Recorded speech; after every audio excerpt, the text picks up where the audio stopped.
घबराने की कोई जरूरत नहीं। मेरे बेटे की एंट्री मतलब इन बदमाशों को डिसेंट की। खुद को समझता क्या?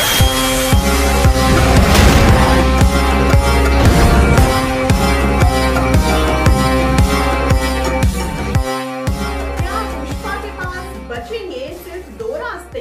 क्या पुष्पा को माननी पड़ेगी हार, या शेखावत का होगा कोई और पास जिसका पता लगाएगा पुष्पा।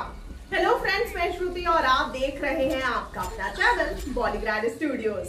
दोस्तों, पुष्पा फिल्म का पहला पार्ट जैसे ही रिलीज हुआ वैसे ही धीरे धीरे करके सबने अपने नाम बदल लिए।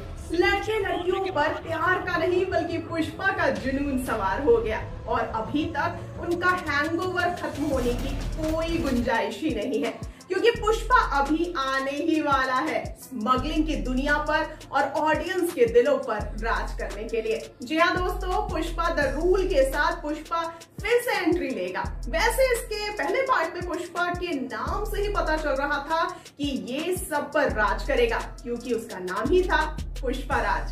दोस्तों, अब दूसरे पार्ट में पुष्पा ने धीरे धीरे करके स्मगलिंग की दुनिया पर कब्जा जमाने की तैयारियां कर ली है। पर क्या है ना कि खतरनाक पॉलिटिक्स और स्मगलिंग की दुनिया में कोई एक दूसरे को आगे जाने नहीं देता। किसी का गेम करके उसे रास्ते से हटाया जाता है। दोस्तों, उसी तरह पुष्पा भी सबका टारगेट बन जाएगा। बड़ा स्मगलर बनने की वजह से सब उसे अपना दुश्मन मानेंगे।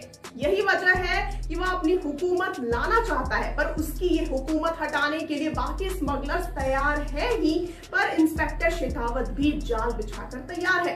वैसे देखा जाए तो इंस्पेक्टर शेखावत के बारे में पहले पार्ट में कुछ ज्यादा बताया नहीं गया, सिर्फ पुष्पा और शेखावत की टशनबाजी देखने को मिली और आगे जाकर ये लोग एक दूसरे की जान भी ले सकते हैं। दोस्तों, शेखावत भले ही इंस्पेक्टर हो, पर उसने तो वहां के पॉलिटिशियन से हाथ मिलाकर पुष्पा की बैंड बजाने की ठान ली है, तो वो उसी दायरे में रहकर पुष्पा को हराने की कोशिश करेगा। पर इसमें जीतेगा कौन? वैसे इसमें कौन जीतेगा इसका खुलासा तो फिल्म देखने के बाद ही पता चलेगा। पर देखा जाए तो पुष्पा फिल्म का हीरो होने के साथ साथ एक क्रिमिनल भी है। भले ही वो अच्छे से अच्छे का बर्ताव करता है, पर है तो एक क्रिमिनल ही, इसीलिए शेखावत उसके खिलाफ आराम से सबूत इकट्ठा कर सकता है। दोस्तों, कुछ लोगों का कहना है कि अगर इस फिल्म में क्रिमिनल की जीत दिखाई गई तो वो गलत मैसेज जाएगा। पुष्पा को कहीं ना कहीं अरेस्ट करना ही पड़ेगा या फिर उसे खुद सरेंडर करना पड़ेगा। यानी कि पुष्पा के सामने सिर्फ 2 रास्ते हैं। पर इसमें भी क्या ट्विस्ट आता है?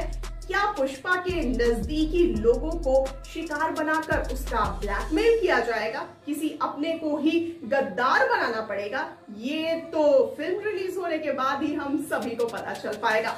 दोस्तों, ये शेखावत जो है ना, वो खतरनाक चीज है। जिस तरह से वो पुष्पा को नाजायज कहकर उसका इंसल्ट करता है, उसे नीचा दिखाता है, उसी की वजह से ही जंग की शुरुआत होती है।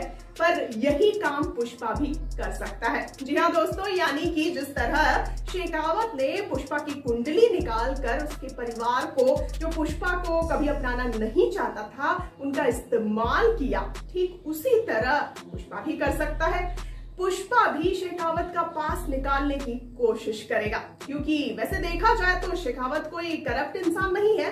वो तो बस धीरे धीरे करके टारगेट बनाकर स्मगलिंग की दुनिया से गंदगी साफ करना चाहता है। पर उसकी जिंदगी में ऐसे कौन से सीक्रेट्स हैं जिसकी वजह से वो उस गांव में आता है, और क्या पुष्पा से उसकी कोई पुरानी दुश्मनी है, ये दिखाना भी जरूरी है। तो पार्ट 2 में ये सब बताया जाएगा।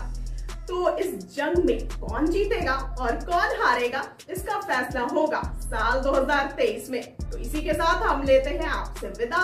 वीडियो को लाइक और शेयर जरूर करिए और चैनल को सब्सक्राइब करना ना भूलिए।